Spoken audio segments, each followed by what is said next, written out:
আরপিওর দায়িত্বে যিনি আছেন, মূলত আমাদের যে আলোচনা যেগুলো নিয়ে আমরা জানতে এসেছি, আমাদের যে 2030 ভিশন যেটা ঘোষণা করা হয়েছিল 5 বছর আগে, সেখানে আমাদের একটা অঙ্গীকার ছিল, ঘোষণা ছিল যে প্রবাসী যে ভোট, সেই প্রবাসীদের ভোটের মানে অবস্থা এবং তারা দিতে পারবে কিনা, তাদের অগ্রগতি কীরকম। তো সেই ক্ষেত্রে আমরা আমাদের বক্তব্যগুলো শুনলাম। পোস্টাল ব্যালটের মাধ্যমে তাদের ভোটটা হতে পারে, এটা নিয়ে তারা কাজ করছে। এই বিষয়গুলো আমরা সেখানে আলোচনা হয়েছে। আর ডিলিমিটেশনের সর্বশেষ পরিস্থিতি কী, এগুলো ওনারা আমাদেরকে জানালেন। আর কি আমরা স্পেসিফিক কোনো আসন বা কোথায় কী হচ্ছে না আছে সেটা জানতে চাইনি। আমরা সামগ্রিকভাবে তাদের এই মানে প্রস্তুতি কতটুকু সেই বিষয়টাই জানতে এসেছি। ওনারা আমাদের পক্ষ থেকে যতটুকু সম্ভব সেটা আমাদেরকে বলেছে, যেটা কিছু অংশ আমি আপনাদেরকে জানালাম। এছাড়াও যিনি ডিলিমিটেশনের দায়িত্বে রয়েছেন আনোয়ার সাহেব, তিনি এই কথাগুলো যে বিষয়গুলি আমাদেরকে মূলত জানিয়েছে, আমরা জানতে চেয়েছিলাম তার থেকে। সেটা হলো যে নির্বাচন যে হবে, সে হওয়ার ক্ষেত্রে যে অবাধ সুষ্ঠু নির্বাচনের বিষয় তো আমাদের এখনও সংশয় রয়েছে, যে আসলে এটা কতটুকু হওয়া সম্ভব বা কতটুকু করা যায়, এই নির্বাচন কমিশনের সেই সক্ষমতা রয়েছে কিনা। সেই বিষয়গুলি আমরা যাদের ওখানে ছিলাম সেটা আমরা প্রশ্ন করেছি, তাদের কিছু জানতে চেয়েছি।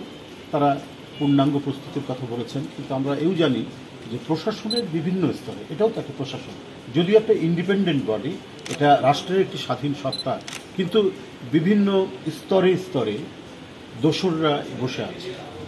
দোসররা তারা নানাভাবেই একটা অবাধ সুষ্ঠু নির্বাচন যাতে বিঘ্নিত হয়, না করা যায়, সেটার নানা ধরনের তারা কলাকৌশল এবং সুদূর প্রসারী ষড়যন্ত্রের সাথে যুক্ত রয়েছে সর্বক্ষেত্রে। আপনার সিভিল প্রশাসন বলুন, সেখানেও যেমন রয়েছে, অনেক ঘটনায় দেখছি অনেক কিছুই হচ্ছে। তো সব কিছু মিলিয়েই আমাদের সেটাই জানতে চাওয়া ছিল যে দোসররা এখানে কী ধরনের তারা অবস্থান করছে, তারা কোনো ধরনের প্রতিবন্ধকতা সৃষ্টি করছে কিনা, এগুলো আমরা তাদেরকে প্রশ্ন করেছি। তিনি বলেছেন যে না, আমরা সব কিছু বিবেচনা করে সব কিছু দেখে শুনে, যাতে স্বচ্ছতার ক্ষেত্রে, ট্রান্সপারেন্সির ক্ষেত্রে কোনো ধরনের যাতে কোনো বিঘ্ন না ঘটে, কোনো ধরনের কোনো কালিমা যাতে লিপ্ত না হয়, সে ব্যাপারটা তারা সুচারুভাবে তারা দেখছেন। এবং একটা অবাধ সুষ্ঠু নির্বাচনের জন্য যে প্রস্তুতি দরকার নির্বাচন কমিশন সেই প্রস্তুতি তারা গ্রহণ করছেন, সে ব্যাপারে তাদের যথেষ্ট আত্মবিশ্বাস রয়েছে, কমিশনের যথেষ্ট আত্মবিশ্বাস রয়েছে। রোডম্যাপের পর কয়েকটা দল নির্বাচন হওয়া নিয়ে এবং পেয়ার পদ্ধতি নিয়ে বেশ বক্তব্য তারা দিয়েছেন, এবং তারা বলছেন যে পেয়ার পদ্ধতি ছাড়া নির্বাচনে যাবে না বেশ কয়েকটি দল।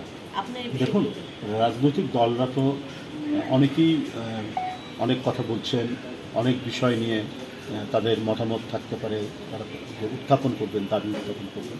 কিন্তু আমরা যেটা মনে করি, দলের পক্ষ থেকে তো আমরা আমাদের অবস্থান জানিয়েছি, আমাদের নেতৃবৃন্দ, পার্টির এবং আমাদের বিশেষ করে আমাদের ভারপ্রাপ্ত চেয়ারম্যান জনাব তারেক রহমান সাহেব, সবাই আমরা প্রতিনিয়ত আমরা আমাদের দলের অবস্থান তুলে দিচ্ছি। কেন এই মুহূর্তে পিআর পদ্ধতি মানে সম্ভব নয়, এবং এটা হতে গেলে যে নানা ধরনের যে জটিলতার কথা আমরা পুঙ্খানুপুঙ্খানুভাবে সেগুলো তুলে ধরার চেষ্টা করছি। নির্বাচন কমিশন তিনি সমগ্র নির্বাচনের পৌরোহিত্য করবেন, তিনি সেটা ভালো মতো উপলব্ধি করবেন। উপলব্ধি করে একটা অবাধ সুষ্ঠু নির্বাচন এই মুহূর্তে করার জন্য যে কাজগুলি করা দরকার, সেই পদক্ষেপগুলো তারা সেটা গ্রহণ করছেন। এবং সে মানে সাংবিধানিক যে দায়িত্ব নির্বাচন কমিশন সংবিধান কর্তৃক প্রদত্ত হয়েছে, সেই অনুযায়ী তাদের যে কাজগুলো, সেই কাজগুলো তারা করে যাচ্ছে। তো সেই ক্ষেত্রে এই মুহূর্তে যে দাবিগুলো গ্রহণ করে একটা অবাধ সুষ্ঠু নির্বাচন সম্পন্ন করা যায়, সেই কাজগুলি তারা করছেন এবং করতে সক্ষম হচ্ছেন বলে আমাদেরকে তারা জানিয়েছে। তো যাই হোক, আমরা মূলত সামগ্রিক যে আপডেট, যেটা এই পর্যন্ত তাদের প্রস্তুতি কী, এটাই জানার জন্য আমরা এসেছিলাম। তো সেই ক্ষেত্রে আমরা আরপিওর যে বিভিন্ন বিষয়গুলি আছে এবং আরপিওতে বিধিবদ্ধ যে বিধানগুলি আছে, সেই বিধানের ক্ষেত্রে যে কথাটি এর আগেই বলেছি, একটা অবাধ সুষ্ঠু নির্বাচনের জন্য এবং ট্রান্সপারেন্সি, স্বচ্ছতা নিশ্চিত করার জন্য যে বিধিবদ্ধ আইনগুলো রয়েছে, সেই আইনগুলো দিয়েই জনগণের মধ্যে একটা আস্থা তৈরি হওয়া নির্বাচনের ব্যাপারে, যেটা 16 বছর যে আস্থাটি উঠে গিয়েছে সেই আস্থাটি নিশ্চিত করার বিষয়ে তারা অঙ্গীকার ব্যক্ত করছে। আপনারা তো অনেক বিষয়ে আলোচনা করেছেন।